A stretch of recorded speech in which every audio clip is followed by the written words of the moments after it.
ये बहुत महत्वपूर्ण सेशन है क्योंकि इस सेशन में हम भारतीय राष्ट्रीय कांग्रेस की संविधान के प्रति, लोकतंत्र के प्रति जो प्रतिबद्धता है उस पर चर्चा करेंगे।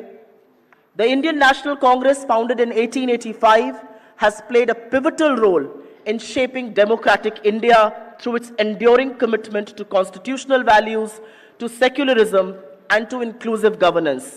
चाहे वो आजादी की लड़ाई हो, जब पूरे देश को एकजुट करके कांग्रेस ने अहिंसा और सत्याग्रह के बल पर ब्रिटानिया हुकूमत को इस देश के बाहर खदेड़ा था।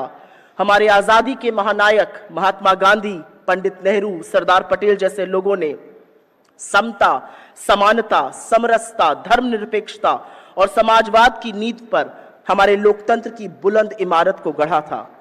Post independence, the drafting and the adoption of our constitution was the biggest commitment independent India made to a plural, secular and liberal democracy.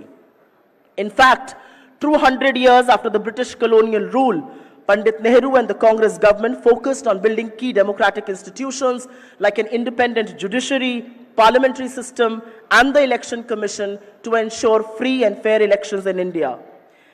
इन संस्थाओं का काम लोकतंत्र को संभालना, उसको संवारना और उसको सजोना था। आज उसी लोकतंत्र की धज्जियां उड़ाई जा रही हैं। कांग्रेस सरकारों के क्रांतिकारी निर्णय लोकतांत्रिक मूल्यों के प्रति हमारी पार्टी की प्रतिबद्धता का सबसे बड़ा सूचक है। फिर चाहे वो संविधान का पहला संशोधन हो जिससे आरक्षण आया, या पब्लिक सेक्टर की स्थापना हो, या जमींदारी और प्रिवी पर्सेस का अबॉलिशन हो, या पंचायती राज का कानून हो जिसने लोकतंत्र की जड़ें मजबूत करी, या फिर मनरेगा, खाद्य सुरक्षा, सूचना, शिक्षा के अधिकार जैसी क्रांति हो। And it is with this commitment to a democratic India that our leader Rahul Gandhi ji walked from Kanyakumari to Kashmir. उन्होंने हर जगह नफरत के बाजार में मोहब्बत की दुकान खोलने का वादा किया था और वो खोल कर दिखाई। उन्होंने न्याय के लिए एक मुहिम छेड़ दी। And even today he continues to be the unflinching voice of the people of India because of our party and our leadership's commitment to democracy. यही काम मंच पर बैठे हुए हमारे नेता, खासतौर से प्रियंका जी और हमारे अध्यक्ष खरगे जी मुस्तैदी से करते आ रहे हैं। इससे पहले कि मैं पवन जी को वेलकम एड्रेस के लिए बुलाऊं, मैं दो शब्द प्रियंका गांधी जी के लिए जरूर कहना चाहती हूं।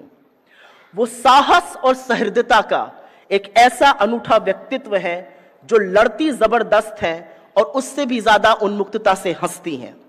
She speaks for each one of us. She echoes us both in parliament and outside. जब वो पहलगाम के आतंकी हमले में शहीद 25 लोगों का नाम लेने के लिए उठ खड़ी होती हैं, तो वो हर भारतीय की आवाज बन जाती हैं। जब वो लड़की हूं और लड़ सकती हूं का नारा लगाती हैं और उद्घोष करती हैं, तब वो आधी आबादी की ध्वजवाहक बन जाती हैं।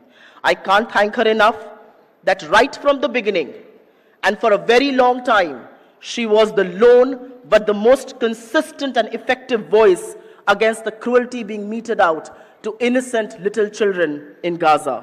She's fearless, she's feisty and she's a fighter. As General Secretary and Lok Sabha MP, her commitment to social justice, inclusive growth and democracy is impeccable. उनके जैसा कोई नहीं है क्योंकि उनके जैसा होना मुश्किल है। उसके लिए निर्भीकता, न्यायप्रियता और संवेदना सब होना चाहिए।